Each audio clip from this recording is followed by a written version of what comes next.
Welcome students.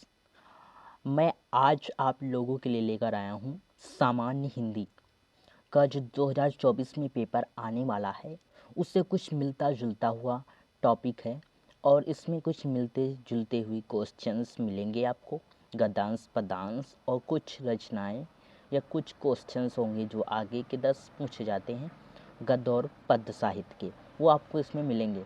ये paper है सन 2022 का, जो प्रीवियस आपके बोर्ड एग्ज़ाम हुए हैं उन्हीं में से एक या पेपर है। तो चलिए आज यह वीडियो स्टार्ट करते हैं। यह वीडियो आप लोगों के लिए बहुत ही ज़्यादा महत्वपूर्ण होने वाली है, तो वीडियो को स्किप मत कीजिएगा और लास्ट तक ज़रूर देखिएगा। चलिए स्टार्ट करते हैं। यहाँ पर हमारा पहला जो क्वेश्चन है वो है, सरस्वती पत्रिका का प्रकाशन किस युग में हुआ?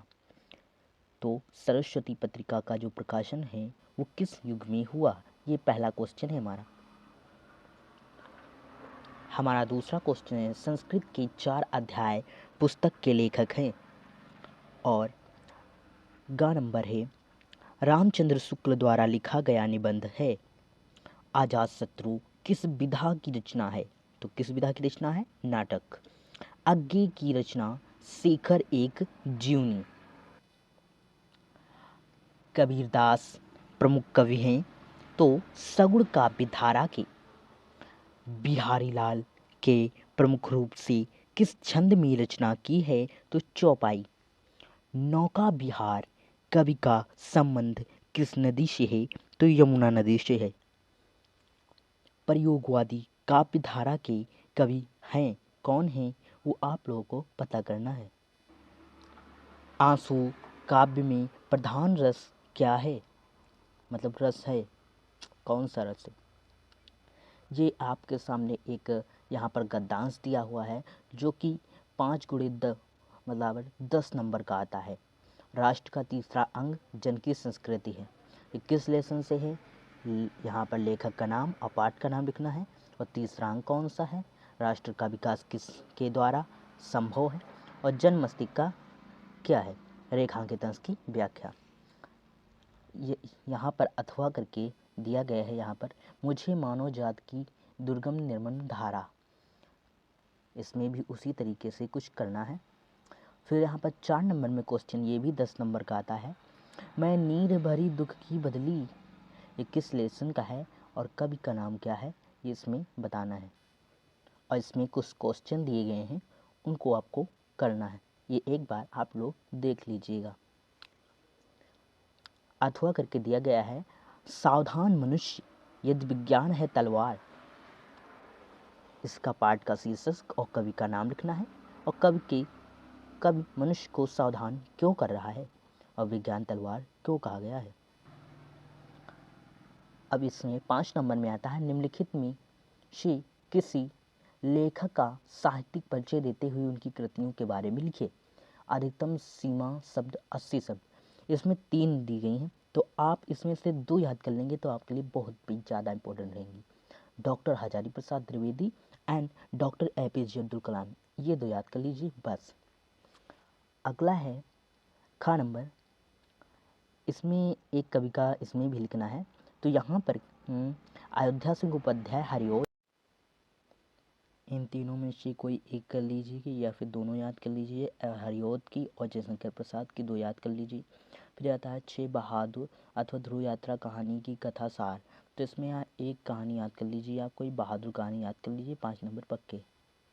फिर आता है स्वपठित खंड काव्य के आधार पर किसी एक प्रश्न का उत्तर दीजिए। अधिकतम कितने? 80 शब्द में। तो आप श्रवण कुमार का चित्रण कीजिए या फिर अथवा दिया गया है श्रवण कुमार खाट काव्य की कथा वस्तु लिखिए।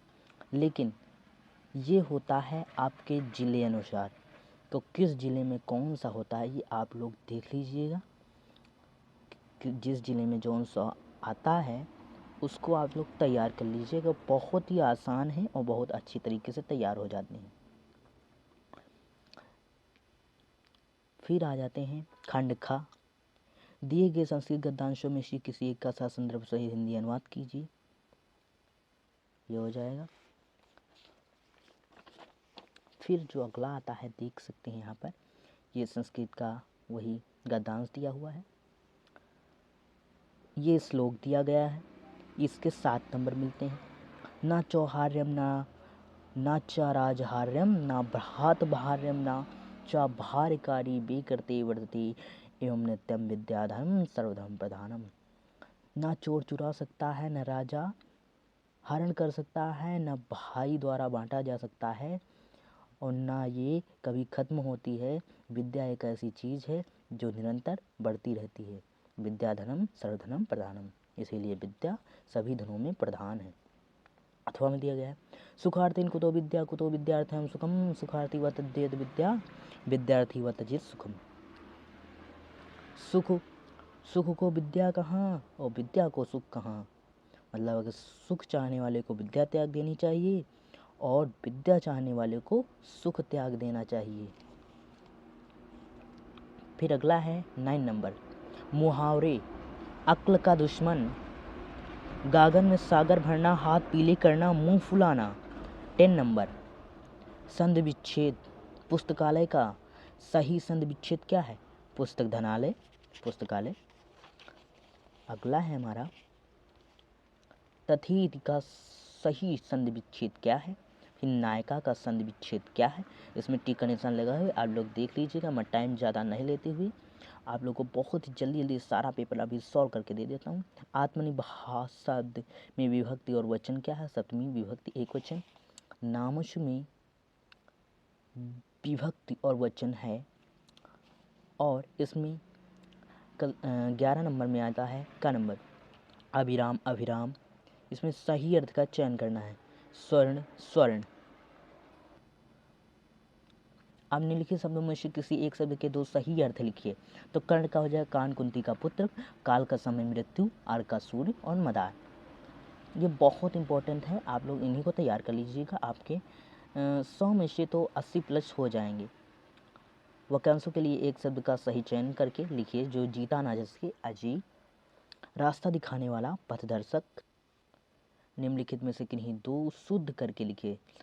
अनेकों लोगों ने गंगा में स्नान किया, तो अनेक लोगों ने गंगा में स्नान किया। इस तरीके से आप लोग कर लीजिएगा। फिर यहाँ पर आता है 12 नंबर, वीर रस तथा श्रृंगार रस का लक्षण सहित एक उदाहरण लिखिए। इनकी वीडियो बन चुकी है, आप मेरे चैनल पर जाकर वीडियो को देख सकते हैं। बहुत ही एकदम आसान तरीके से बताया गया है।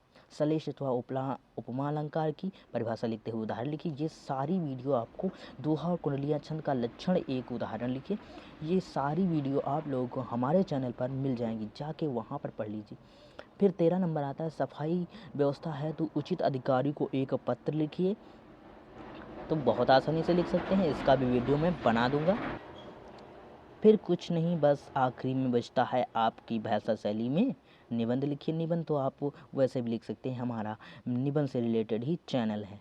ओके, बाय बाय, मिलते हैं अगली वीडियो में। तब तक के लिए देखते रहिए हमारे यूट्यूब चैनल सचिन लेक्चरर।